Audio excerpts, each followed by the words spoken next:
set recording. Okay. Ladies and gentlemen, welcome to MixKnowledgy. This is the first of its kind. MixKnowledgy is a mixture and forum in LA, and New York City, and Chicago this summer. Tonight is sponsored by ND Magazine. For the first time ever, we have Eric Haywood of Empire, co-producer and screenwriter. Eric's background includes music video direction. He graduated from the University of Wisconsin-Milwaukee, and with a Bachelor of Arts degree in filmmaking, he's directed artists such as Usher, Seal Green, Tupac, and Ice-T. His video for Bay Area rapper E40, Sprinkle Me, was selected by MTV and XXL magazine as the top 10 greatest West Coast rap videos of all time. In the writer's room, he's been on Private Practice on ABC, Soul Food on Showtime, and NBC's Hawaii.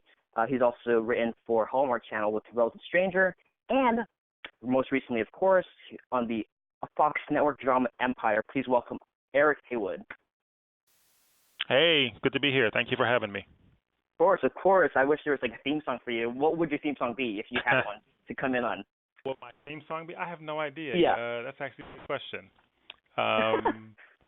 Let's just call it the Empire theme music for now. Okay. We can rock with that for sure. Very cool, very cool. As I mentioned earlier, you're from Wisconsin, which is a long way from Hollywood. Of course, you took a detour to Atlanta for music video work.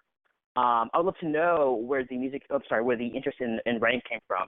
How did you find yourself interested in entertainment? Was it something you longed for growing up, or was it something that came on during your high school years? How did your interest in film school also transpire? Well, I always had an interest, a very strong interest in movies and TV pretty much from the time that I was a kid. I never had any idea that it was something that I could go to school for and learn how to actually do, much less, do for a living myself one day. But by the time I got to high school and I started thinking about college, that's when I learned that there was such a thing as film schools and film majors and things like that. So my original career goal was to write and direct feature films.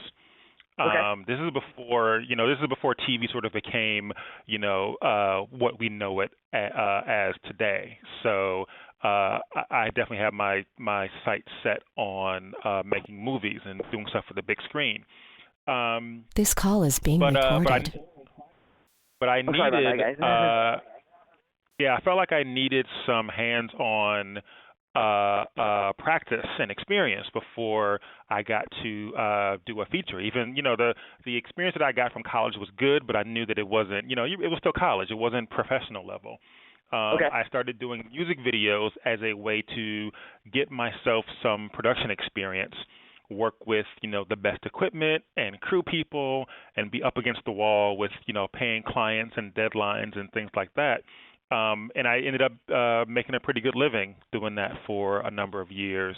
And then after a while, I sort of got a little bit burned out from dealing with the music business and realizing that music videos wasn't what I set out to do with my life. I said, okay, well, I'm going to go cold turkey from the music video world and just buckle down, write a feature film.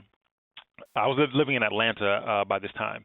I wanted to write a feature film that I could shoot in Atlanta with all unknown actors just to be able to complete a project. Because one of the things that I noticed during my music video years is that I ran into a lot of people who had a lot of lofty plans and dreams of making movies. But whenever I would, run into them, like months later, they were still just talking about what they were going to do one day down the road in the future. And I said, well, if I can actually, take a feature film from start to finish, even if it isn't, a million seller, at least I can distinguish myself from the pack by saying I'm the guy who can finish what he starts. Right. Okay. So I wrote what was intended to be a shoestring budget feature that I was going to shoot in Atlanta, and it was going to be financed by friends and relatives. And I had written a script that I was very happy with. I was raising funds. I was location scouting. I was casting. I was doing the whole 9 yards. And then that script ended up getting some attention out in L.A. Okay. And it looked like I was going to have an opportunity to make that film on a much a bigger level with name actors and a real budget and me directing. So I made the difficult decision to sort of pull the plug on my shoestring budget version of the feature because I was convinced that I was on the, I felt like at the time my script had gotten some attention, like I said, out in LA, and I was under the illusion that I was going to be in the director's chair in a matter of months, if not weeks. I think a lot of things people were going to happen feel that way. that fast. Yeah. So I packed up all my stuff. I packed up all my stuff. I moved from Atlanta to LA with the expectation of making my first feature film, which it went into what they call development. So I got asked to do rewrite after rewrite after rewrite, and for no money. And the film didn't get made, but what happened was the feature script ended up getting circulated and got me my first television writing job for Soul Food on Showtime.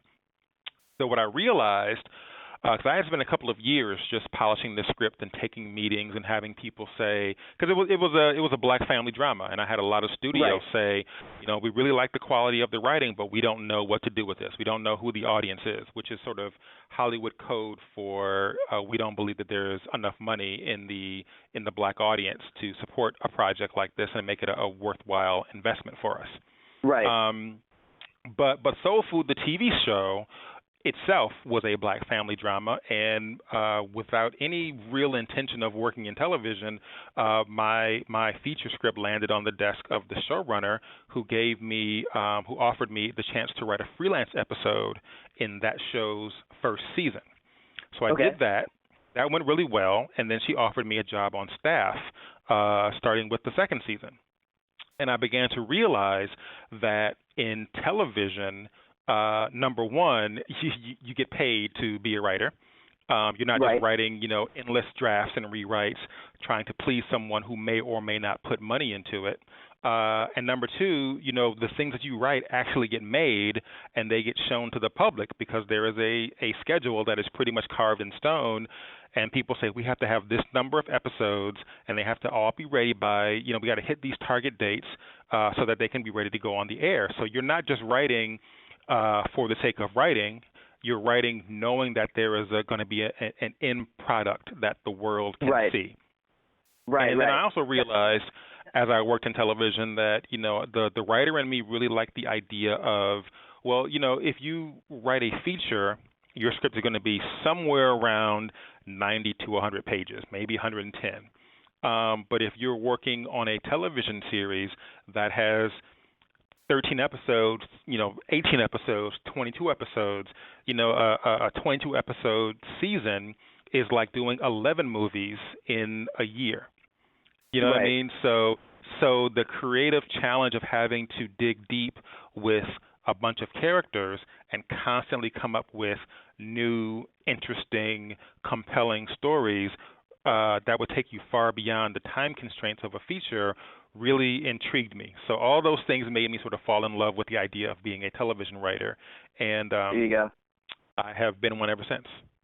There you go. Well, going back just a little bit, you landed in L.A. Did you try the whole 9 to 5 thing before finally landing a gig? I know a lot of us, it happens. I wasn't a waiter, but I did have the very first thing I did when I came to LA was I knew that I needed income, obviously. So I just got an office job. I wanted a job. I used to always say I want a job that will pay me the most money in exchange for the least responsibility that I can get, because I wanted as much free time at my day job to continue writing scripts. To get myself to the point where I could be a full-time writer or a full-time filmmaker at the time that I first came to LA. So yeah, I did. I've held down day jobs. I've tried to, and I would advise this for anyone else who has plans or who is a writer and has plans on doing it professionally. I think it's highly advisable to get yourself an office job as opposed to a waiter or a bartender or what have you, because if you're sitting at a desk and you have access to a computer, if you are as sneaky as I was, then you can always steal a few minutes here and there throughout the day and work on screenplays. And you will look to your coworkers and your boss like you're doing your job. So you're serving two purposes at the same time. Note taken. That's something I'm going to pay attention to for sure. We'll get into Empire in a minute, but you have a really good resume here.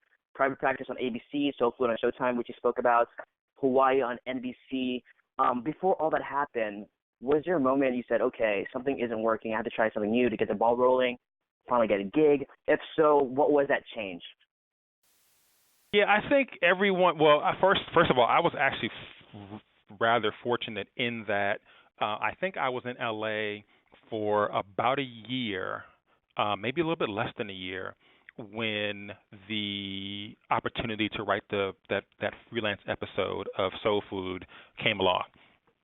So, my story is not one where I came here and toiled for 10 years before I sort of, finally got a break. But my sort of like years of toiling at a day job came before that, because when I stopped doing music videos, I was still living in Atlanta. And, I worked day jobs while I was writing the feature film that I was planning to make. So all the time that I spent working on that feature ended up paying off, because the script that I wrote led me to that first job not long after I came to LA. But to answer your question more broadly, over the course of my career, yeah, there have definitely been career peaks and valleys. There have been times when I felt like, I'm working and I'm never going to stop working, and this is perfect. And then there have been times when I said, okay, well, I haven't worked for a couple of seasons now, and my agent is getting a little bit slower in returning my phone calls. Maybe this is going to turn into a problem. Maybe I won't work again. So there, I've sort of experienced both ends of the spectrum, definitely. There you go. Okay. Well, you wrote Stranger on Hallmark, a feature film, which garnered 3 NAACP awards, I believe. And then actually, I should say, Relative Stranger is actually the script that I came to LA with. That's the one that I wrote after I stopped directing music videos, and I was intending to shoot in Atlanta when it began to attract some attention out in LA. And what happened was I came to LA, and like I said earlier, the script got circulated, to various studios and premium cable channels, and it got a lot of positive feedback, but nobody wanted to actually pull the trigger and make it.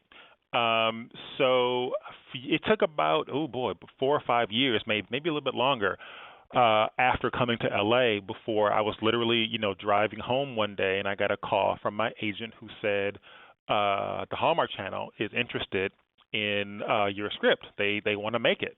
They said the only stipulation is they don't know you as a director.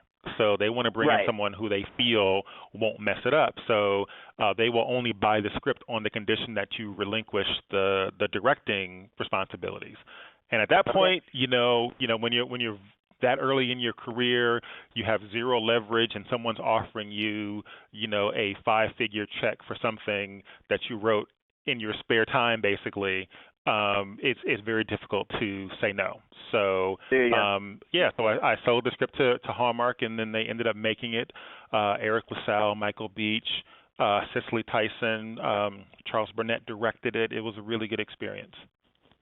And as an indie filmmaker, writer, and director, you wrote and directed 4 of Hearts, which is about a foursome, I guess, if you want to recap it that way, it was a foursome, right? Yeah. Well, specifically, 4 of Hearts is about two married couples who have sort of a one-night stand together, and which happens very early in the film. So the bulk of the film is about what that decision does to all 4 of their relationships and their individual marriages and whatnot. There was a point where I had worked for a few shows, and I got to the point where I said, I don't want to continue down the road in television to the point where I completely forget about the thing that I came to LA to do in the first place, which was to write and direct a feature film. So I decided I sort of applied the same mentality that I did when I was in Atlanta. I said, I'm going to now using my television experience that I've gained over the years, I know even better how to write and direct a low-budget indie project. So I ended up doing that out here in LA. We shot the film in like 14 days. I wrote it, directed it, produced it, edited it. We took it to various festivals around the country and one or two in Canada. Ended up getting a distribution deal. It's on iTunes, Netflix, Amazon, all of that. And right after the film was complete, actually no, I was still in post on the film when I got the private practice job. So I was on private practice for the final season of that show. So for a little while, the television and the feature film career tracks kind of converged, or they overlapped. Because I would literally spend all day in the writer's room on private practice, and I would drive home, and I would sit at my desk and fire up the computer and open up Final Cut Pro and spend, 2 or 3 more hours at the end of the night, just editing the film, sort of chipping away at it, bit by bit, until I would fall asleep at my desk and then get up the next morning and do the whole thing again. So yeah. And after all the hard work, finally, you find yourself in the writer's room of Empire. Was this through your agents? How were you approached for this opportunity?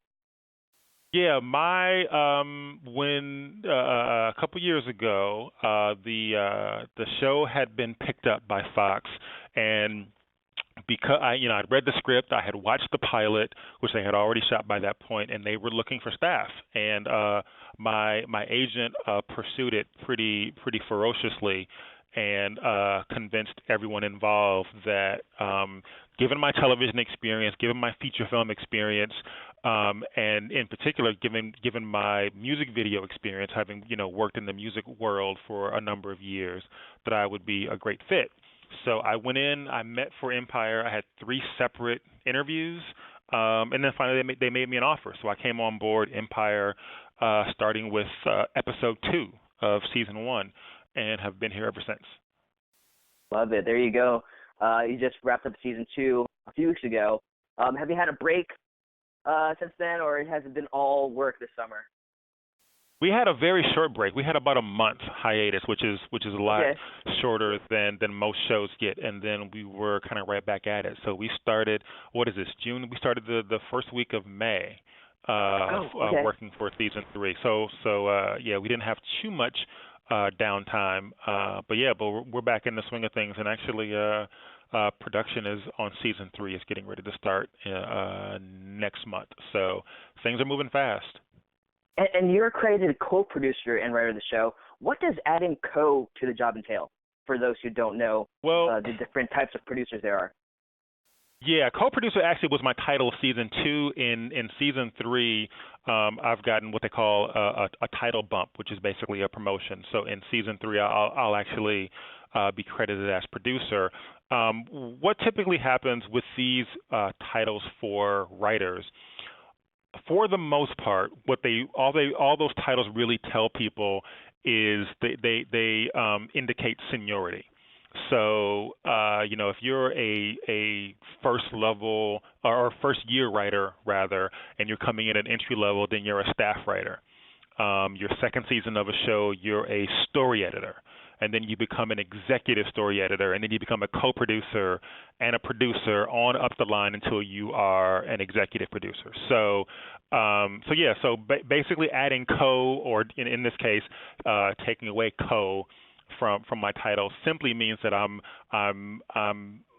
literally a producer on the show in terms of having certain responsibilities for the workload, but the vast majority of it is writing. In my case, I'm also involved a little bit on the music side, because one thing that's sort of unique about Empire is that there was a mandate from the very beginning that as often as possible, the music that is created specifically for the show needs to inform the story.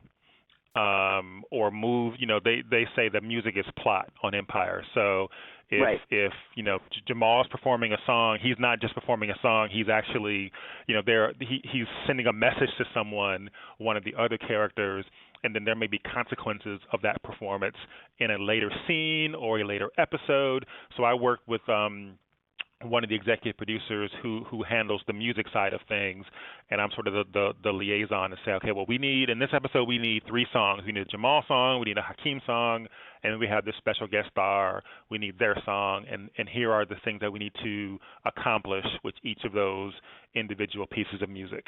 Aside from that, though, like I said, the vast majority of my responsibility is being in the writer's room all day, pitching ideas, and helping shape the stories.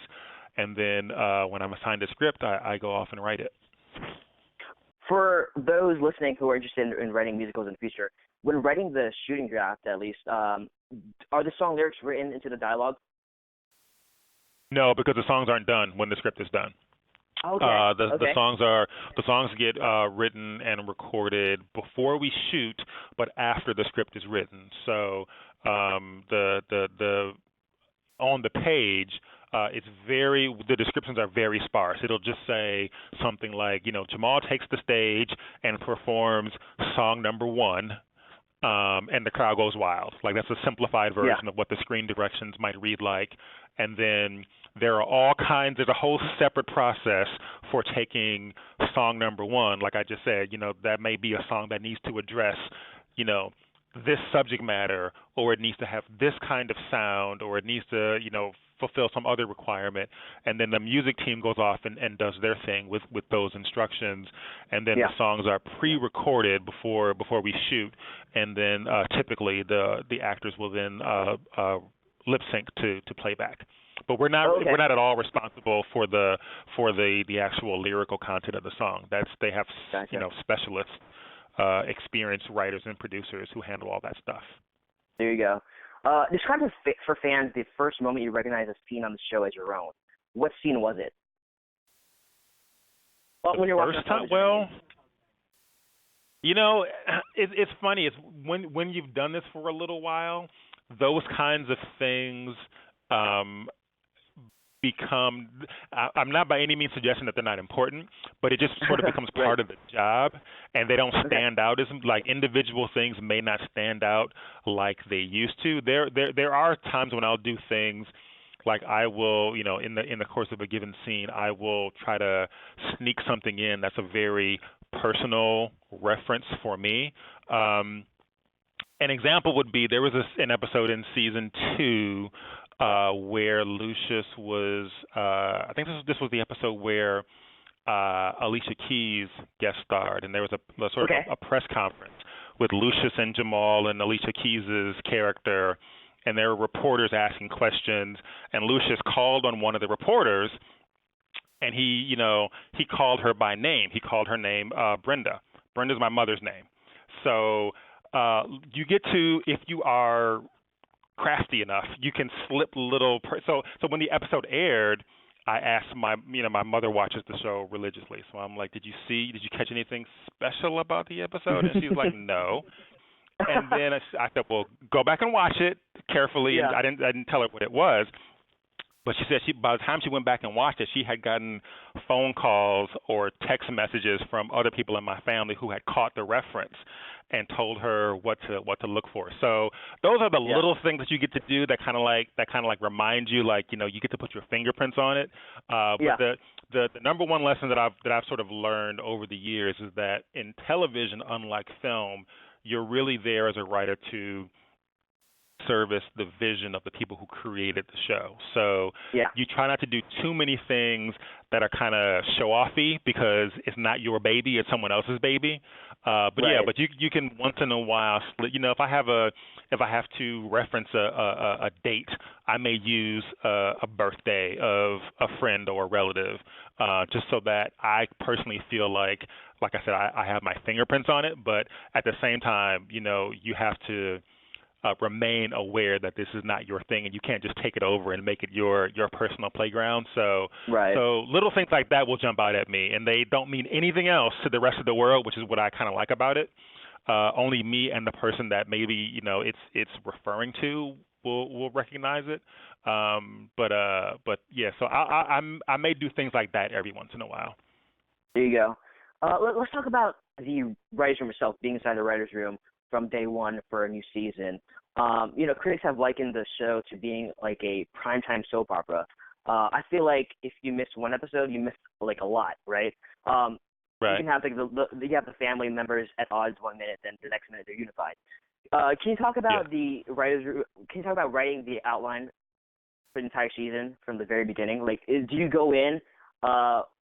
All the writers go in the writer's room, and from day one, is everything already outlined, or is it more so a episode by episode process? How does that work with Empire? No, if it's already outlined from day one, then there's not a whole lot for the writing staff to do. So what happens in the beginning of a season is the executive producers will gather all the writers together, and they'll say, they'll give us broad strokes. They'll give us sort of an overview. They'll say this, these are some of the things that we want to hit in this season. We want, Jamal's overall season arc is going to be this, or Cookie is going to go after this over the course of the season, or Hakeem is going to come up against this particular obstacle over the course of the season, and then we, over the the following weeks and months, we begin to break those broad strokes down into specifics.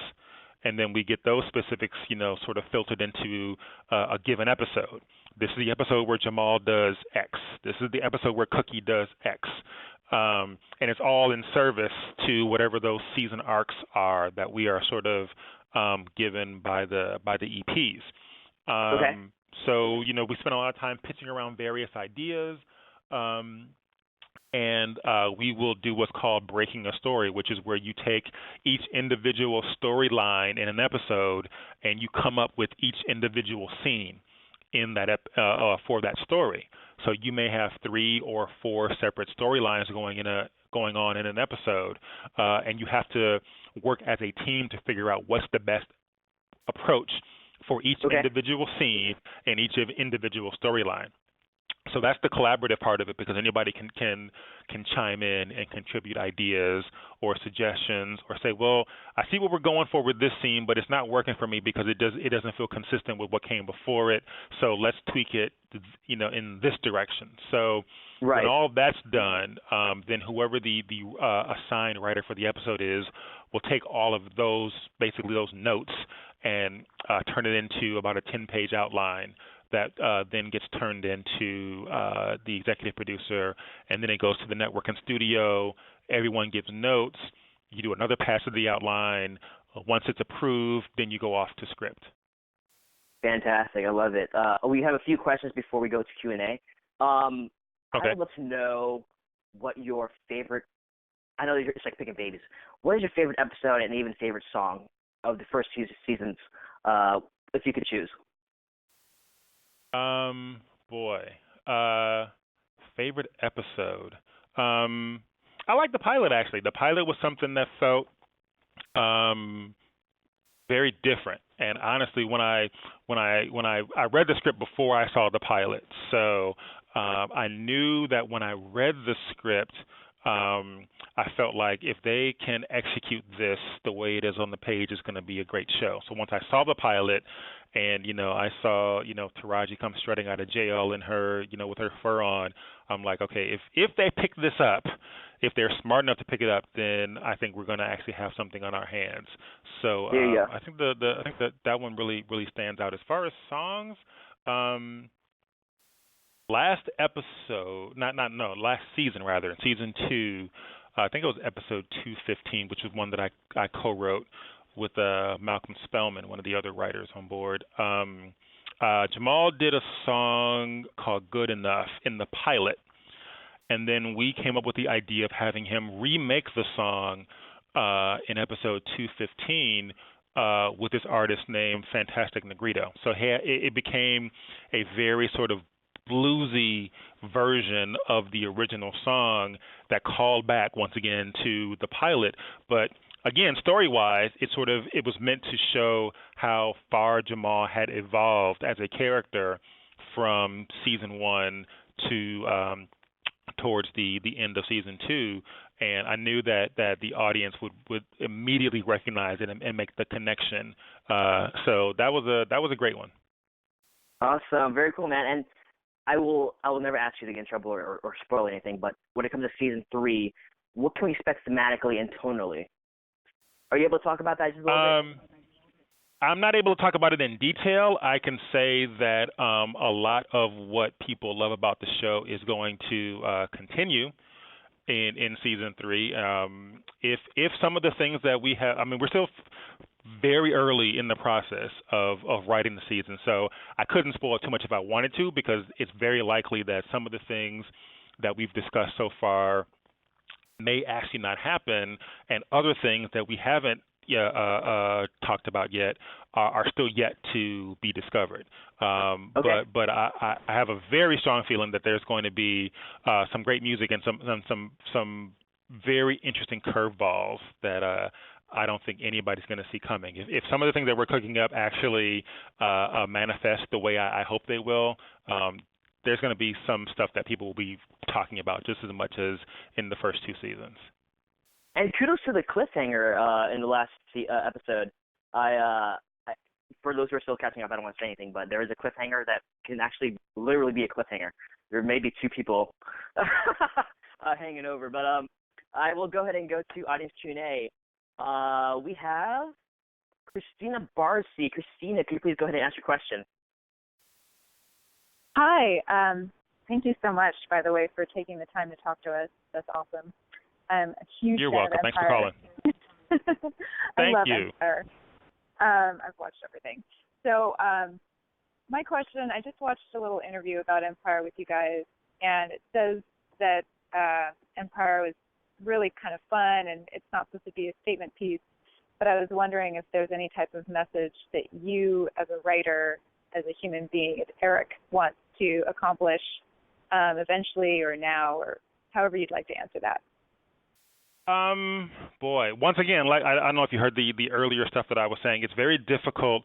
One of the things that you really get sort of drummed into your head when you're on the staff of a show that someone else created is that you often hear people say that television is a writer's medium, and it is.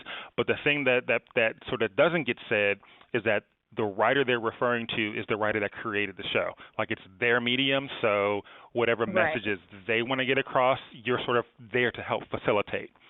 So there are things like this, the fact that it's one of the few, dramas on television that portrays a black family. Not only that, but a wealthy black family.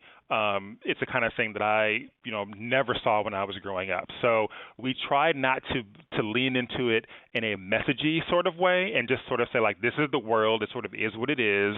And hope that people are willing to go along for the ride. But just to be able to, I've been on the set of the Empire record label, and you walk through and you see, when it's filled with extras, and it's like, it's kind of cool knowing that, these two characters that the public have responded to so well, Lucius and Cookie, they're the ones who in our world created all of this. So, we referenced. In the writer's room, we reference Dynasty and Dallas and things like that all the time. Wow. Those are we don't try to mimic them, but they're sort of like, Empire is in my head at least, is a very clear descendant of those shows with a very culturally specific twist. And I think that combination is something that people have responded to. So that in and of itself is extremely rewarding to be a part of. That's fantastic. Thank you. Thank you so much, Christina. We have Christopher Hornbuckle. Christopher, can you please go ahead and ask your question? Hi, can you hear me? I can hear you. Sure. Okay, awesome. I'm actually a film major at Vanderbilt University, and I was wondering what entry-level jobs would you recommend to young aspiring producers? Producers, meaning you want to produce television, you want to produce movies. How specific is your career plan? I would like, as of right now, I'd like to go into movies. Okay. Honestly, I feel like, and this applies to just about anyone, whether you want to be a producer or a director or a writer or even an actor or an editor or a cinematographer, like there is so much opportunity right now just given the technology that people all have at their fingertips. I would strongly suggest, I mean, I don't know if you have plans to relocate to LA or New York, but I've been living in LA since 1999, so I'm sort of biased, and I would say that there is depending on what you want to do, there's a ton of opportunity that really is only available to you if you are willing to relocate. Having said that, wherever you are in the country, I feel like any experience is good experience. So if you can get a job as a production experience and production assistant rather, and just be around production and see what's going on and begin to network and form relationships. You literally might be a PA or a grip on a movie, an indie film, and 2 or 3 years later, you've managed to put together enough relationships that you're now producing your first film, and you can call back on some of those relationships that you made with people who you used to work under, who you're in a position to be able to hire them. It only works though if you are willing to roll up your sleeves and get the experience. So I don't know that there's any specific ideal entry-level position. Like you may get a position working in the office. Maybe you want to be on set, but the only thing that comes down the pipeline is a production office job. That's just as valuable, for all the same reasons. You just get to be around the process and make contacts and learn the lingo and the jargon and the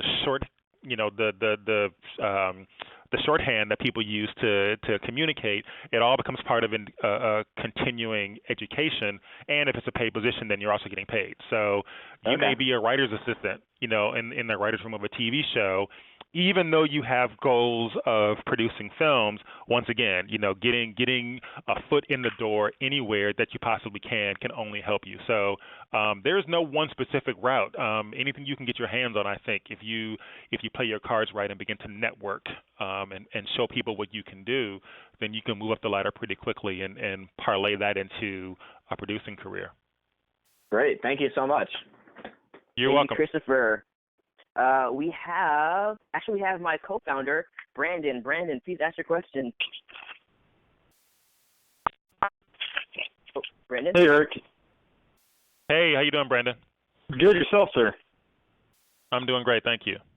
Good. Well, you basically answered my question already. My question was going to be, what are some tips or advice that you can offer with breaking into the film and television industry?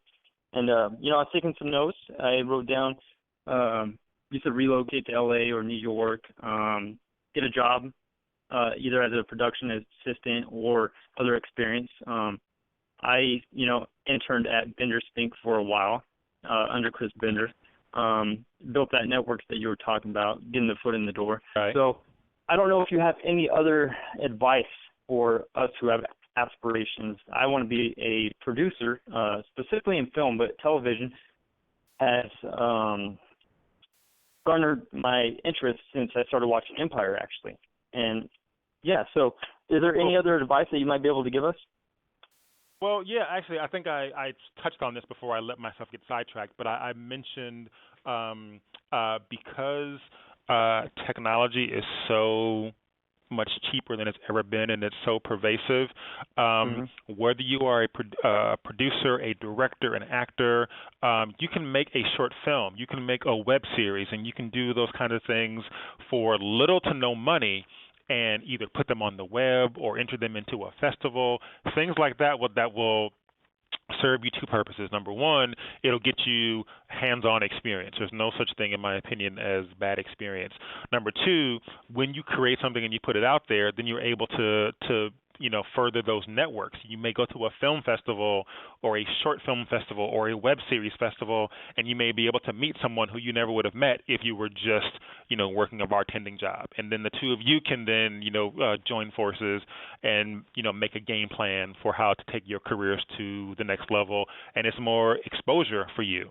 So, if you're an actor, if you're a writer, if you're a director or producer, I think that is a fantastic way, once again, because you're not buying film, you're not paying for processing, you're not renting necessarily giant bulky film cameras and needing, huge lights. Like, you can make projects and put them out there.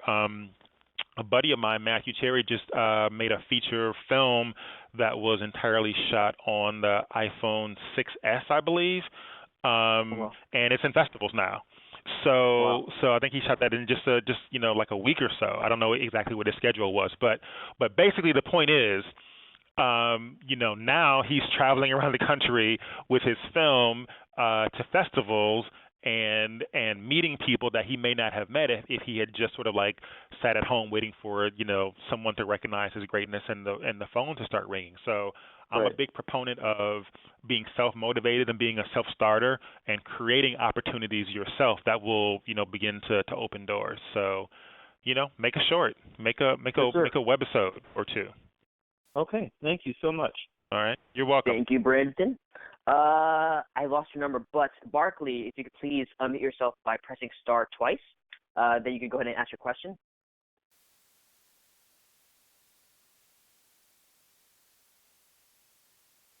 Is Barkley there? There you go. Barkley, hello. Let me go ahead and, okay, this will sound crazy. I'm going to unmute everybody, but if you're this specific person, go ahead and ask your question.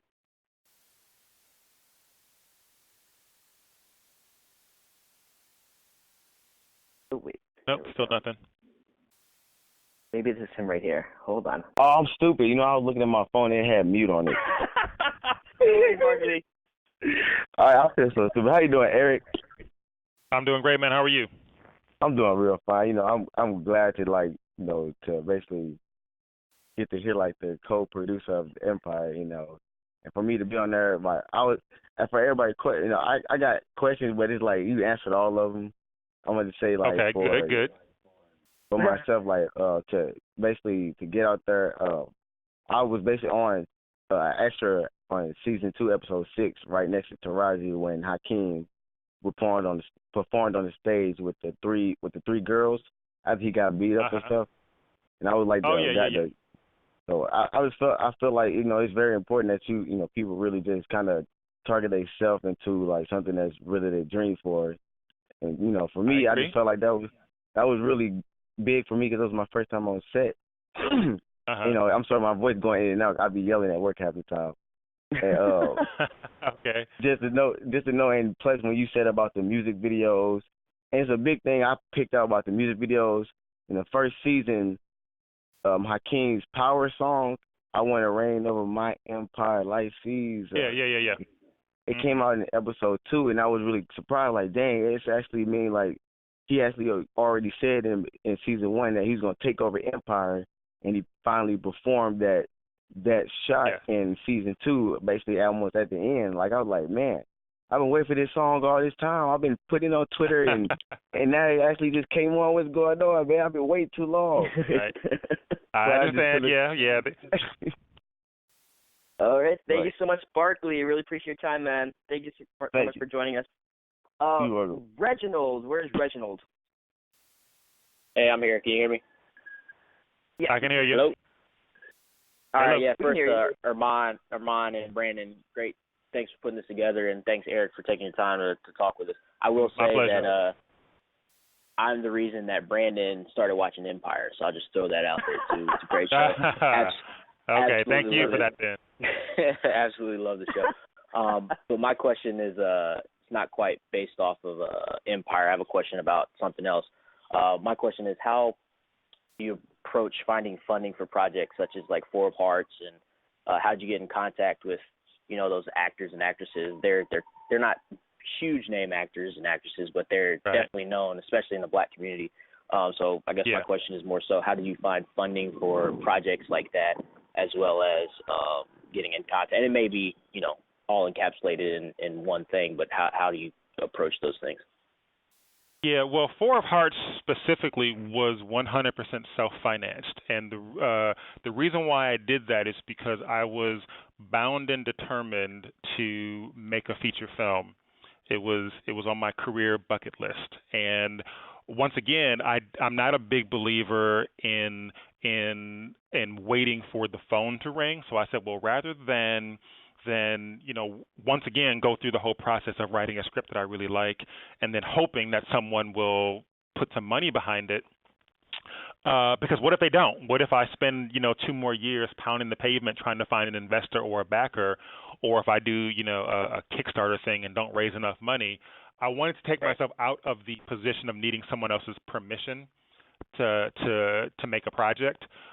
So I gambled. I had a little bit of money saved up, and I plowed all of it into getting the film shot. So obviously that's not something that everybody's in a position to do, but because I said to myself, well, I can either spend this money, little by little over the course of a period of years, just spending it on various things that I don't need and won't pay me back, or I can sort of put it all in one thing that will hopefully allow me to recoup my investment and launch my career in a different direction. So all that to say, like I said, the Four of Hearts was self-financed. So the benefit of that also was that I didn't have anybody telling me what I needed to do. I didn't have anybody telling me what needed to be in the script and what couldn't be in the script and what actor I could cast and couldn't cast. I just, having worked in TV for a while and dealt with things like network notes and studio notes and, working for showrunners where, once again, it wasn't my thing. I needed something that was going to be entirely my thing. As far as the actors, the lead character, Darren Henson, actually I worked with when I wrote for Soul Food. And his character, I actually wrote that character with Darren in mind. He was sort of like my template in my head as I was writing it. Darren's very busy. He does a ton of films. He's written books, and he's always kind of on the go. So I said, well, I'm never going to get Darren, but I'm going to still write the character with that kind of voice in mind. And then when I finished the script, I said to myself, well, you know what? I hadn't spoken to Darren in a few years by that point. And I said, you know what? I should reach out for him and see if he might be interested in doing this, because what's going to happen is he's going to say no, or he's going to say, I would love to, but you can't afford me. And then I'll have to move on to whoever else I can get. But at least I will know I went for what I felt was, my first choice. I won't be able to look back and regret and say, man, what if I had offered this to Darren and we had worked something out? So much to my surprise, because of our relationship and because he liked the script, he said yes. He came on board, and by that time I had actually already hired a casting director. Because there were only 4 main characters, I knew that I wouldn't have to spend a lot of money on a casting director to help me find the rest of the cast. But I wanted to cast for the actor's ability. So we saw a ton of people for the other remaining 3 roles, and I was able to put together what I felt was a very strong cast from what we had to choose from. So my casting director, Kevin Scott, provided me with the remaining 3, and then Darren, I just picked up the phone and said, I need a favor. I need you to do this for pretty much no money, and he said yes. Awesome. Thank you. Thank you so much, Reginald. We have a few more. Adam from Indie Magazine, who is sponsoring tonight's interview. Adam, could you please ask your question?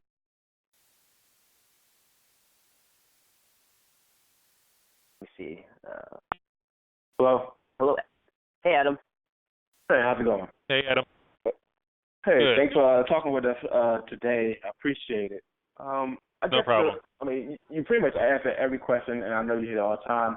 I guess what we are missing is, for all the producers and writers, what are some of the things that maybe they should stay away from in the business? That's a good question. Ooh, that's interesting. What do you stay away from?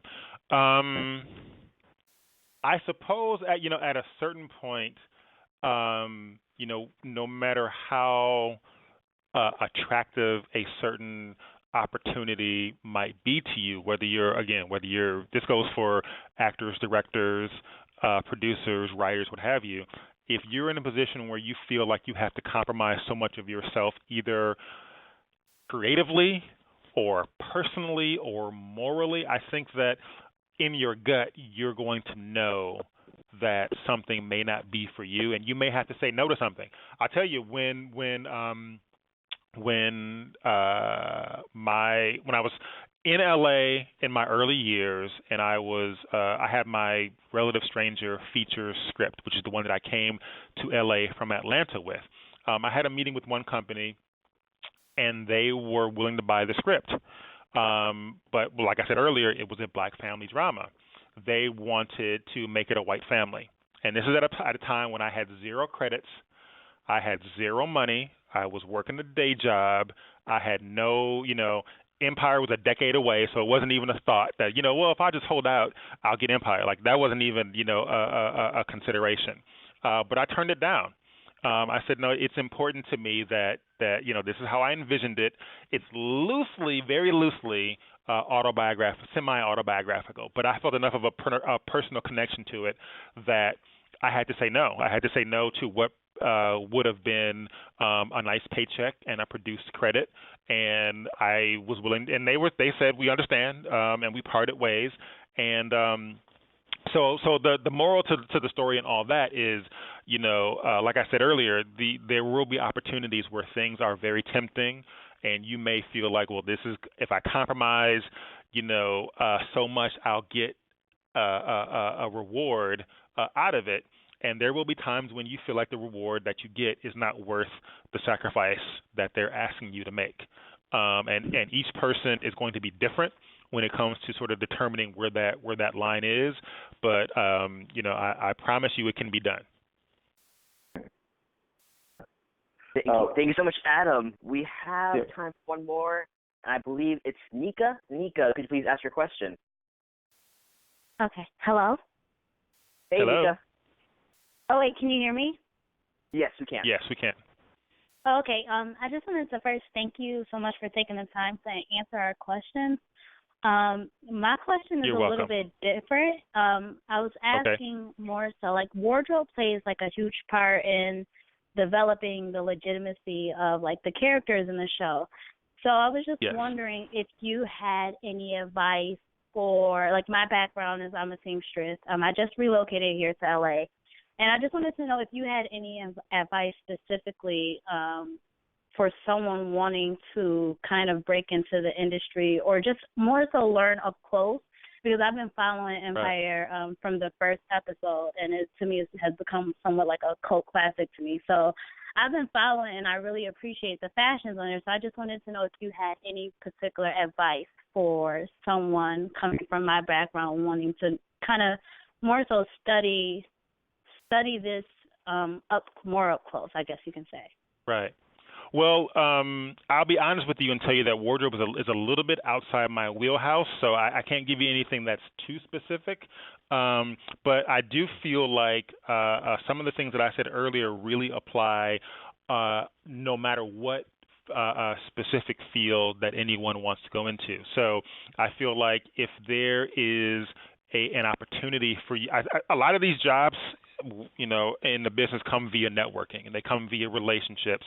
People will hire who they know and who they feel they can trust, and every once in a while someone will take a chance on someone new, and then your challenge is how do I get myself in the position of being one of those new people that someone takes a chance on. For me, when I look back over the course of my career, I'm never naive enough to feel like, I accomplished whatever I may have accomplished by myself. I've had tons of help. I've had tons of people who have given me referrals or gone to bat for me or helped me out with an opportunity or a lead, but all those come from nurturing relationships first and foremost, and the relationships come from putting myself out there and meeting people and are you there? Oh, yes, I'm listening. Oh, okay. I heard another voice. I didn't know if I had lost you. So once again, I feel like if there is a project that you can get involved with, even if it's very, very small, even if it's a student film, even if it's a project that pays you, little to no money, so that you can get your foot in the door, because someone that you work with on that, I'm not necessarily just saying everybody should just disregard their bills and go work for free. But, given the right circumstances, there are times when you have to take a step backwards in order to take two steps forward, because the person that you meet on that unpaid or low-paying project, may turn into a relationship that pays off, or that takes you to something that is paying you with what you're worth and giving you that legitimate foot in the door. So I always stress to people the value in networking and establishing relationships, with the understanding that those relationships may not pay off right away. They may not pay off for years in some cases, but if you do it often enough, you multiply your chances of things coming your way that much faster. So there are so many things to get on. It may not be a network show. It may not be a big budget studio feature, but it may be a play. It may be like I said earlier, it may be a web series that somebody's doing that you can get in, and they'll take you because you are cheap or maybe free, or you work within their budget. Is what I'm trying to say. And then you get the hands-on experience, and B, you get the relationships and the referrals. So that is how, and then you get to be able to point to what you did and say to the world, here's a project that I was working on, or here's a project that I was involved in, and use that to basically hustle your way up the ladder. So because it's legitimately a hustle. It's not a thing where you can just put yourself in the right place at the right time once, and then the rest of your career is set. You're going to hustle for one job, and then you're going to hustle for the next one, and then the next, when the empire is over, I'm going to be hustling for my next, writing job. I already accept that. So that's going to be a thing that you're going to probably encounter over the course of your career. So whatever project you can get your foot in the door on and gain some experience and begin to forge those networks and those relationships, it only helps you. Okay, nice. If I can, it's something that you said, it kind of resonated with me. Sometimes you might have to do things for free or whatever the case may be. Last year, I actually reached out to one of the cast members on Empire. It was Taronda. And I made a piece for her, and that was for free, just because I was a huge admirer of the show and the actors and actresses on the show. And then, like a month or so later, she reached back out to me on Instagram, and that time it was for a paid piece. So it's just like it just made me think of just like my last year, my experience making the two pieces for her. So I completely agree. Sometimes you just have to get out there, and you may not get the return right away, because up front, my investments was like a few $100s, and so. But then it turned out to be something really cool, with her hitting me back. So that was just something that just. That is exactly what I'm talking about. Yeah, that's exactly what I'm talking about. Like it won't happen every time, but if you are strategic and if people respond to your work, then you'll be surprised how far the right appreciative person can take you. Thank you so much. You're very welcome, Nika. Yeah. I think that's it for questions. Eric, do you have anything to plug? Maybe you want to plug your social media pages, your official site. Have anything to share with us?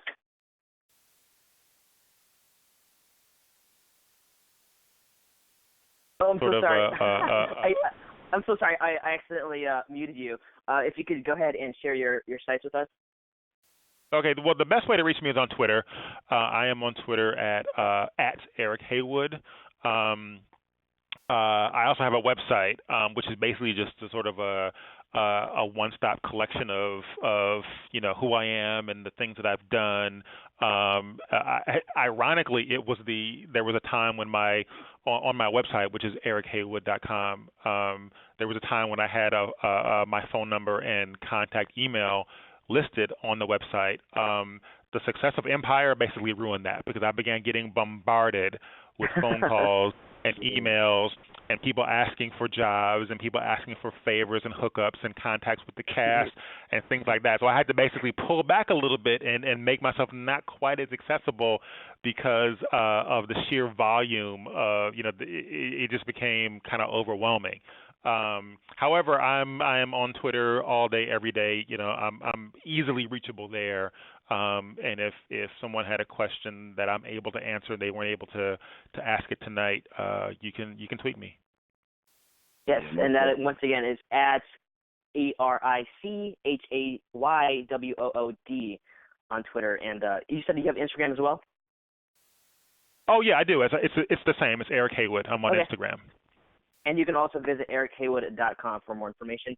Thank you all once again for an awesome interview and Q&A. We are MixKnowledgy. You can find us on Twitter and Instagram at MixKnowledgy. We'll be in Chicago on August 27th, in New York on August 12th, and in LA on September 10th for our events. Tonight was sponsored by Indie Magazine. You can find them on Twitter and Instagram at ENDEE Magazine. Thank you all once again. We'll see you next week. Yay.